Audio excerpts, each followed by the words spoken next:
El material que aparece en este video es propiedad del Departamento de Embriología de la Facultad de Medicina de la Universidad Autónoma de Nuevo León. Esta unidad 21, que pertenece a órganos de los sentidos, específicamente desarrollo del ojo, está dividido en dos partes. En esa primera parte veremos la anatomía del ojo, el campo ocular, formación de la vesícula óptica y placoidal cristalino, formación de las capas embrionarias de la retina y vesícula cristalino y diferenciación de la retina. Para poder entender el desarrollo normal del ojo, requerimos de ciertos conocimientos anatómicos de las estructuras más importantes. El globo ocular es una estructura esférica o casi esférica en cuya parte ventral se encuentra un lente que se conoce como córnea. Dorsalmente a esta se encuentra el iris, estructura formada por músculos y en cuyo centro tiene un espacio que se conoce como pupila. Detrás del iris se encuentra el cristalino, que es un lente intraocular que está suspendido por fibras onulares. Algunos autores lo conocen como fibras suspensorias de cristalino. Estas fibras están unidas a un grupo de músculos lisos que se conocen en conjunto como proceso ciliar. Cuando estos músculos se contraen, cambian de forma al cristalino de tal manera que nos permite enfocar estructuras cercanas o a lo lejos. Hacia la parte posterior y realmente en todo el interior de ese ojo se encuentra una estructura que se conoce como retina. La parte anterior, una quinta parte anterior, se conoce como zona ciega de la retina, ya que ahí no hay neuronas y ahí se encuentra el proceso ciliar que mencionamos anteriormente. En el resto de la retina se encuentran las neuronas especializadas del ojo, que son conos y bastones, junto con otras neuronas de conexión y neuronas ganglionares, cuyos axones confluyen a este nivel y se juntan para formar el nervio óptico. Este nervio tiene en su interior una arteria que se conoce como arteria central de la retina y va a nutrir a esas regiones. Externamente se encuentra otra capa de la retina muy delgada y se conoce como capa pigmentaria. Más hacia afuera está la zona vascular, que es otra capa muy vascularizada para todo el globo ocular.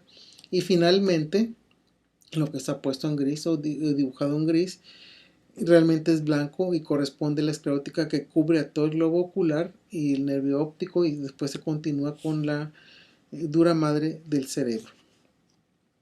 El ojo tiene cavidades que se conocen como cámaras.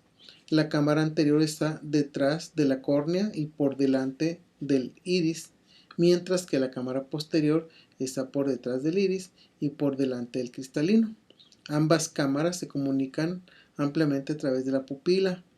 En esas regiones se encuentra un líquido que se conoce como humor acuoso, el cual es producido por el cuerpo ciliar.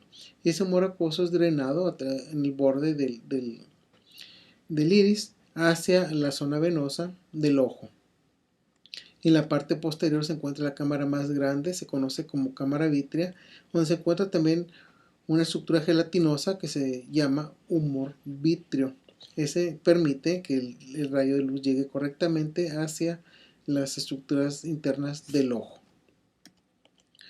Cuando vemos por fuera el ojo llama la atención pues todo, pero principalmente el color de los ojos, que corresponde al iris.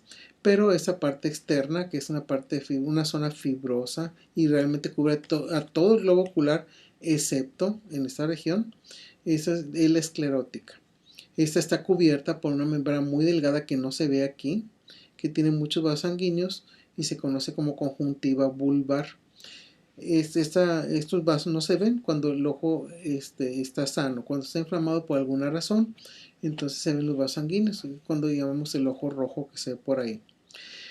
En el centro llama la atención un espacio que es la pupila, que está delimitada por el iris, y el iris, y recuerden ustedes, es una estructura formada por una gran cantidad de músculos. Estos músculos están distribuidos o situados unos en forma medial, o sea que van en forma radial, perdón, desde la pupila hacia la parte externa. Cuando estos músculos se contraen, la pupila se hace más amplia. Ocurre el fenómeno que conocemos como midriasis, y eso se requiere para que entre mayor luz en lugares donde estamos con poca luz. Existe otra serie de músculos circulares que al contraerse disminuyen el tamaño de la pupila, y eso se conoce como miosis y sirve de protección cuando estamos en un lugar que hay demasiada luz. De hecho, aquí en este acercamiento pueden ver ustedes parte de los vasos sanguíneos de la conjuntiva vulvar. Hablar del campo ocular es muy importante porque cuando pensamos en el desarrollo del ojo siempre recordamos a la placoidea cristalino, que esa aparece la cuarta semana. Sin embargo, desde mucho antes comienza el desarrollo del ojo, principalmente en una expresión molecular en la región que conocemos como campo ocular.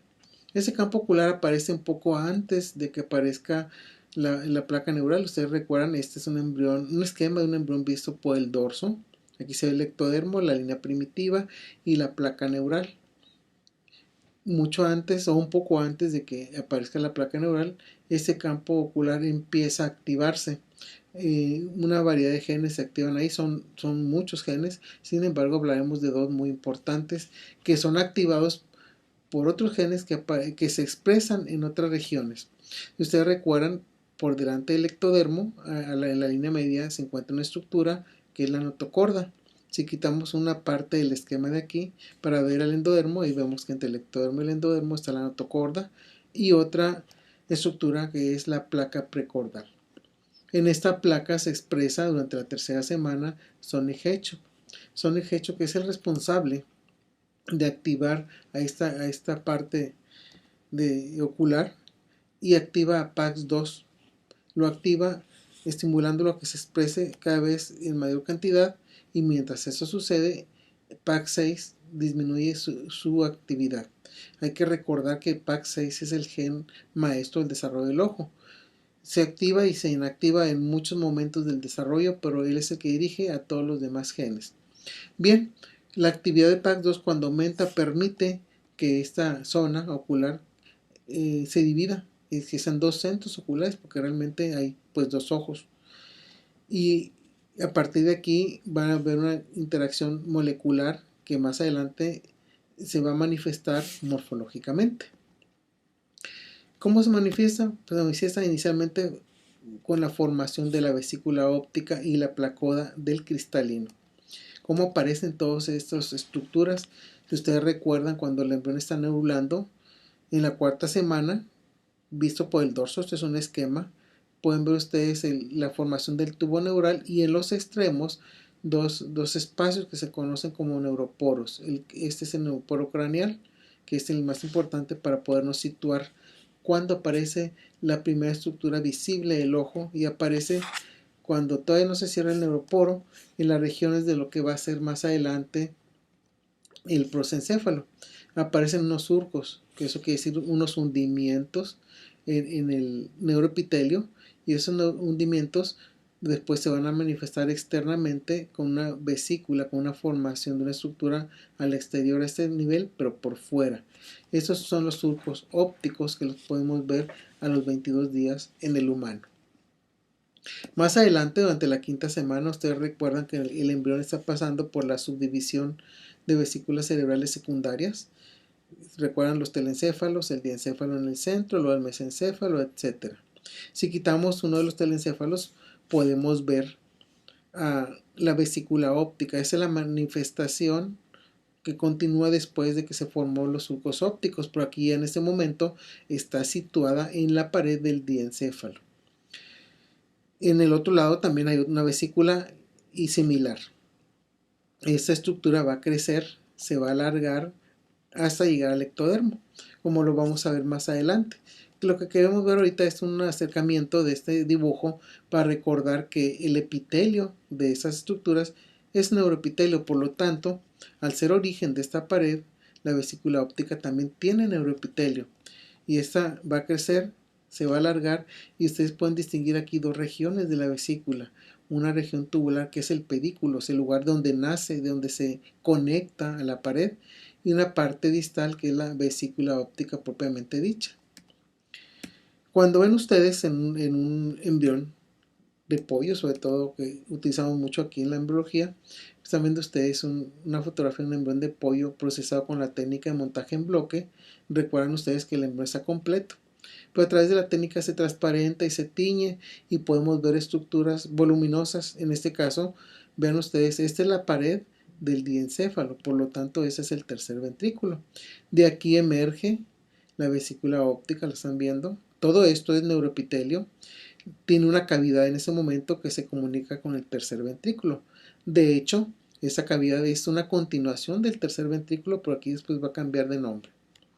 Esta vesícula hace contacto con el ectodermo superficial y ustedes se dan cuenta, como se ve aquí en la imagen, ya cambió el epitelio, es diferente, porque hubo una inducción de la vesícula óptica sobre el ectodermo y ahora se ha formado una placoda óptica, que también se conoce como placoda del cristalino.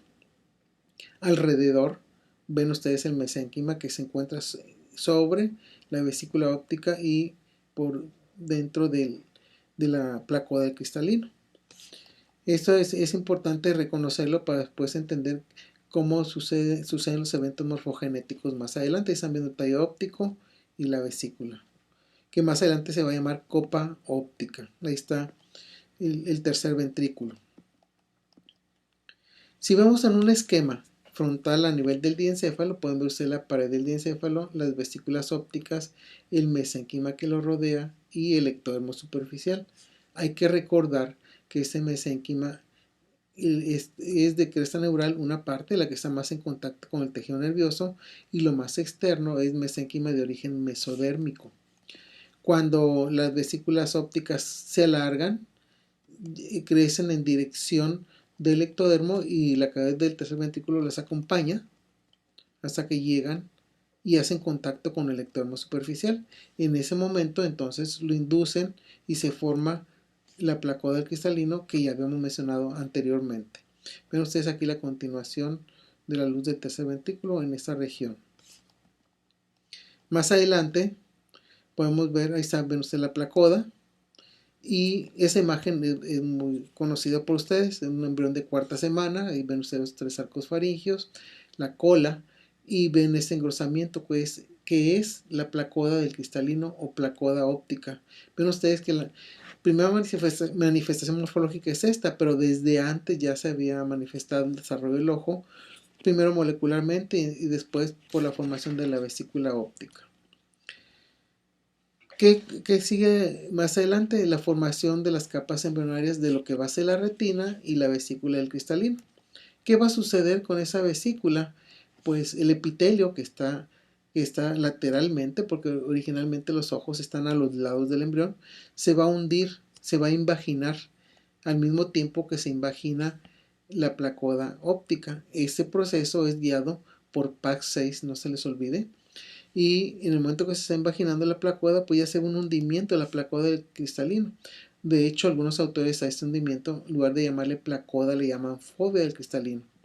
Bien, ven ustedes cómo ahora se está formando una copita o una campana aquí, de tal manera que una vez que se hunde el epitelio, pues estamos viendo dos epitelios diferentes, aunque el origen es el mismo, pero ahora hay un epitelio externo en la retina y un epitelio interno en la retina. El espacio de lo que fue la vesícula ahora se está localizando entre esos dos epitelios y se conoce como espacio intrarretiniano. Aquí la vesícula del cristalino es la que se va a formar a partir de esta fobia. También es guiada por PAX6, se requiere su actividad para que se forme. Más adelante vemos en este corte de un embrión humano de 5 semanas, pueden ver ustedes la vesícula que empieza a invaginarse y se dan cuenta como el futuro epitelio externo es más delgado que el interno, porque es donde más va a proliferar en esta región. Y aquí está la información, el espacio intrarretiniano. Esto que se ve aquí es la placoda del cristalino, mesénquima que está alrededor. Y aquí pueden ver ustedes un vaso sanguíneo, el que está señalando el cursor. Aquí vemos otro corte histológico, más o menos de la edad un poquito más avanzado, porque ustedes se dan cuenta ahora en este acercamiento como ya se ve una copa ya bien formada, un epitelio externo, un epitelio interno, y el espacio intrarretiniano muy leve, es muy delgadito, finalmente va a desaparecer. Aquí ven ustedes la vesícula del cristalino, que apenas está desprendiendo el ectoma superficial y el mesénquima que rodea a esta estructura. Vemos aquí en este esquema el movimiento cómo termina la invaginación de la vesícula, que ahora se llama copa óptica, algunos autores le dicen cúpula óptica, y también pueden darse cuenta cómo se está formando la vesícula del cristalino a partir de lo que fue un engrosamiento nada más, una placoda. Una vez que se forma el cristalino, ese se va a desprender del ectodermo que le dio origen y se va a situar en el interior de la copa óptica. Aquí ven ustedes mejor formado el espacio intrarretiniano. Este es un corte de un embrión de quinta semana para que vean ustedes el primor de lo que acabamos de ver en el esquema. Esta es la copa óptica, este es el pedículo óptico, el epitelio externo, epitelio interno, y la vesícula cristalina se llama vesícula porque tiene una cavidad todavía. Aquí está el ectodermo superficial. Y aquí en lo que respecta a la capa interna de la retina, ven ustedes que semeja ya mucho al tejido nervioso que ustedes vieron. La disposición cuando vieron médula espinal, cuando vieron otras regiones, lo que es la capa del manto, la capa marginal, se alcanzan a ver aquí muy bien. Es similar en el ojo. Pueden ver también ahí detrás del cristalino esa cavidad que es la futura cámara vítrea, la que está detrás del cristalino. Está en el pedículo y el mesénquima que está rodeando al globo ocular en desarrollo. Ahí está el ectodermo superficial. Esto es a la quinta semana.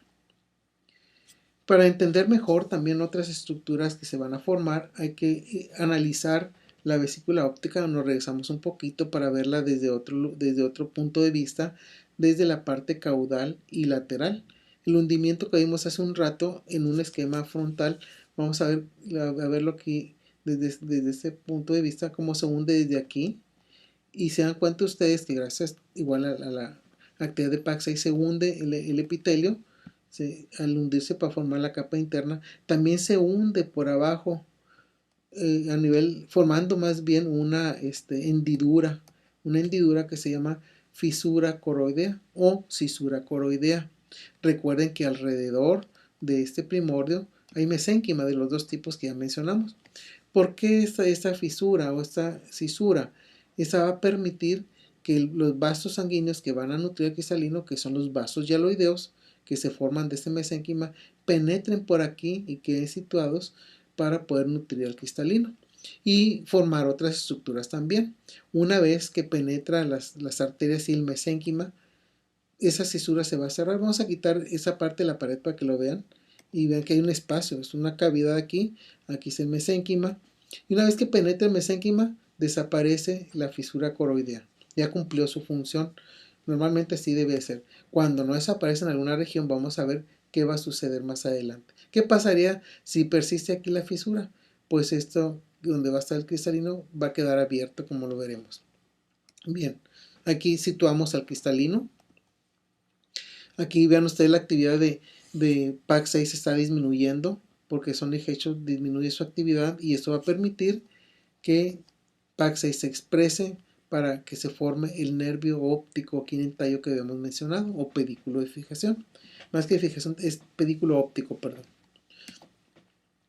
Aquí ven ustedes el interior, la misma vesícula, pero el interior para que vean la posición del cristalino, la capa externa, la capa interna, y aquí el espacio intrarretiniano, pues es esto azul que está dibujado ahí, teñido, de ese color. Ahí está el mesénquima. Vamos a ver qué pasa con esa capa interna de la retina. Una vez que ya se han formado, capa interna y capa externa, este espacio intrarretiniano, ven ustedes los vasos hialoideos que están nutriendo el cristalino. Y la retina va a crecer en mayor proporción porque recuerden, ahí se van a formar todas las neuronas, conos y bastones y neuronas de conexión hacia el cerebro. Una vez que crece eso, desaparece el espacio intrarretiniano. ¿Qué pasa con la retina? Con esa parte interna de la retina. Pues en la parte ciega, acuérdense ustedes, pues se va a formar el cuerpo ciliar con sus músculos. La capa externa se va a pigmentar, mientras que la capa interna, ahorita mencionabas en el tercio anterior, la parte ciega se forma estos músculos, los músculos que van a dar movimiento cristalino, más bien que van a cambiar la forma del cristalino. Y en el resto de la retina neural o nerviosa, se forman conos y bastones. Les comentaba anteriormente que neuronas de conexión o ganglionares, cuyos axones crecen hacia el centro para formar el nervio óptico. Recuerden que aquí nada más es un segmento del esquema. El globo ocular es esférico, entonces en toda la periferia los axones se juntan hacia el dorso para formar el nervio óptico y en el centro permanecerá un vaso sanguíneo para nutrirlo. Ahí está el proceso ciliar o cuerpo ciliar. Recuerden ustedes que el cuerpo ciliar es un componente del ojo y incluye músculos ciliares y una región pigmentada que vamos a ver más adelante aquí donde está ese proceso ciliar. Si vemos un corte histológico de este nivel de la retina, fíjense ustedes todavía en una diferenciación exacta como son las capas del adulto de la retina, pero ya están los componentes, la capa nerviosa, la capa del neoepitelio, después va a ser la capa del manto y la capa marginal. Todo esto que ven ustedes aquí son axones que van a confluir hacia el dorso para el nervio óptico. ¿Qué pasa aquí con la retina? Ya hablamos de morfológicamente qué pasa con la capa externa, qué pasa con la capa interna, pero todo esto se debe a expresión genética, a diversas moléculas. Por ejemplo, el factor de crecimiento fibroblástico se expresa aquí en este momento en el ectodermo superficial y este permite e induce más bien a que se forme la retina nerviosa, como lo vimos hace un rato. Lo de hace un rato era morfológico, esto es molecular. También en el mesénquima que rodea el ojo se expresa factor de crecimiento transformante beta o TGF beta en todo alrededor y entonces este factor induce a la capa externa a que se pigmente y que sea la capa pigmentaria de la retina. Es importante porque ahí es hacia donde va a incidir la luz y va a rebotar a lo que van a ser conos y bastones a este nivel. PAC6 regula el desarrollo de todo el ojo, pero en este momento está regulando el crecimiento y formación del cristalino y sus fibras cristalinianas. Aquí están viendo ustedes un embrión de 9 semanas. Ya es un feto más bien, y ya este es un cristalino. En el momento que no hay cavidad, ya es un cristalino. De hecho, el cristalino ya está establecido desde la 8ª semana, cuando termina el periodo embrionario. Sin embargo, ahorita vamos a hacer unos comentarios más adelante. Aquí pueden ver el ligamento suspensorio del cristalino, la capa pigmentaria de la retina, la capa nerviosa, la formación de los párpados que empiezan a formarse en superior a la 7ª semana, y aquí se ve lo que van a ser los músculos extrínsecos del ojo que le dan movimiento a los lados y hacia arriba y hacia abajo a los ojos.